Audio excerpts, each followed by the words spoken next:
Сот Жанар Акаевдин пайдасына чечим чыгарды. Бишкектин административдик соту 21 декабрда Альянс партиясынын БШКнын 30% гендердик квота боюнча өзгөртүлгөн жобосуна каршы арызын карап канааттандырды.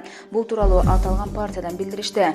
Жогорку соттун маалымат кызматы Альянстын доо арызы канааттандырылып, БШКнын тиешелүү токтому мыйзамсыз деген негизде жокко чыгарылганын ырастады. БШК чечим тууралуу комментарий бере элек. Булак Азаттык.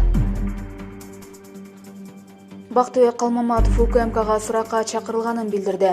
Жогорку кеңештин мурдагы депутаты Бактыбек Калмаматов Улуттук коопсуздук мамлекеттик комитетинде суракка чакырылганын билдирди. Бул тууралуу анын видео кайрылуусу социалдык түйүндөргө тарады. Калмаматовдун белгилешинче 22 декабрга караган түнү Сауд Арабиясына 2 жумалык умра зыяратына баратканда чек арачылар ага өлкөдөн чыкканга болбой турганын, ушундай буйрук бар экенин айтышкан.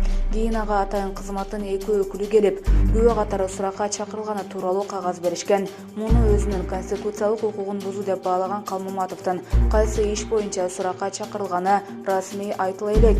Азаттык радиосу азырынча УКМКдан мунун чоо жайын тактай алган жок. Булак Азаттык.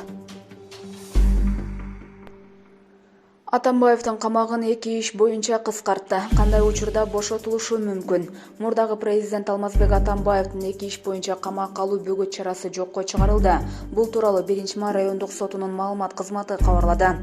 Соттон Калыс Ордо конушундагы мектептин курулушу жана Түркиянын жарандарына паспорттарды мыйзамсыз берүү иштери бир өндүрүшкө бириктирилгенин айтышты. Дал ушул иштер боюнча бөгөт чарасын өзгөртүшкөн. Себеби жаңы кылмыш кодекси боюнча күнөөлөнүп жаткан адам тергөө абагында 1 жылдан ашык жатпашы керек. Атамбаевдин адвокаты Замир Жошев эгерде жогорку сот кылмыш төбөлө Азиз Батукаевди мыйзамсыз кое берди деген чечимин жокко чыгарса, бул учурда Атамбаев кое берилиши мүмкүн экендигин айтты.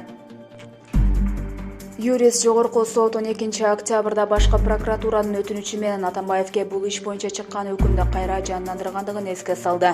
Ошентип аталган сот Атамбаев боюнча төмөнкү инстанциянын өкүмүн 2020 жылдын ноябрында жокко чыгарган өзүнүн чечимине каршы чечим кабыл алды. Анда жогорку сот 1-май райондук сотуна ишти жаңыдан кароого жиберген. Эртең биздин былтыркы доо арызыбыз кайра каралат.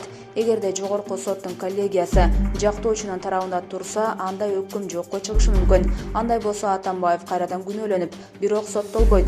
Бул өкүмдү жокко чыгаргандан кийин аталган иш боюнча баш коргоо чарасы болбошу керек, деди Жошев.